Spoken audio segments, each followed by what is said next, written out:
Pepay, nandito ka lang pala eh. Nandiyan yung mga guests natin. Ayaw magpakita sa mga tao. Okay, sige, fine. Dito ko na gagawin.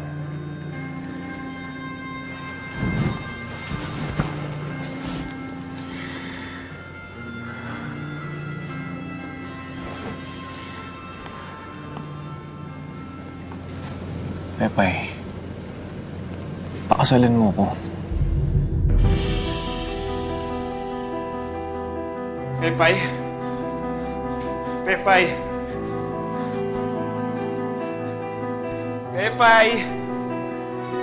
Pepay?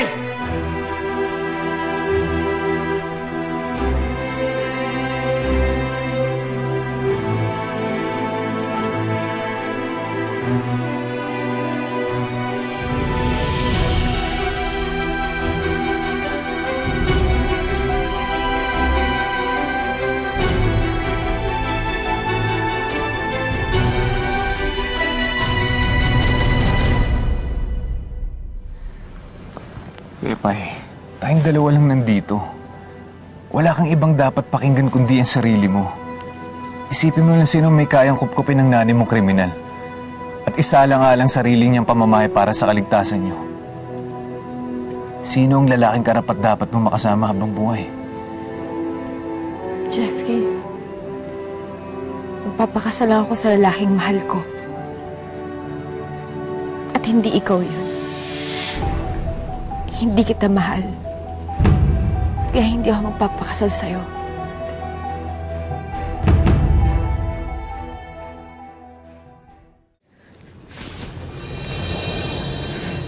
Akala mo ba hindi ko alam yung sasabihin mo?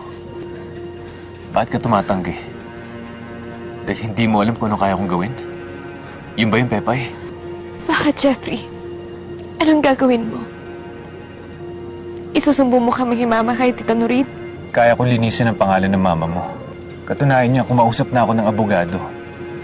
Di man mapawalang sala ang pagtakas niya. Pero kaya natin patunayan na inosente siya sa murder case. At kapag nangyari yun, hindi niya na kailangan magtago. Gagawin mo yun? Oo, Pepay.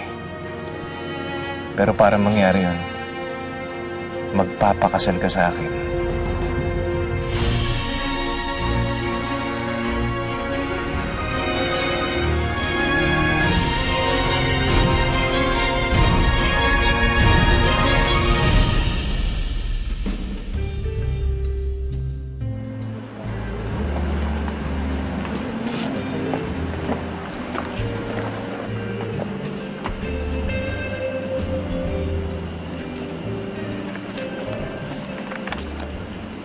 Sorry for the delay.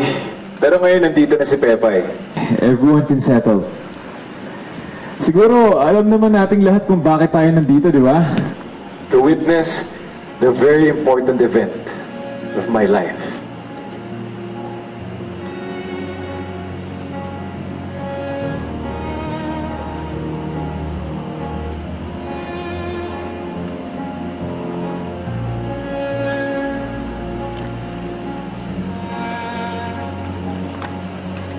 Princess, will you marry me?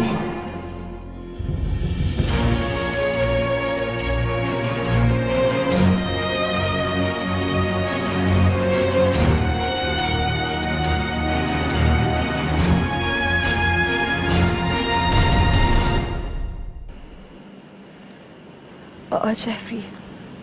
Pumapayag ako.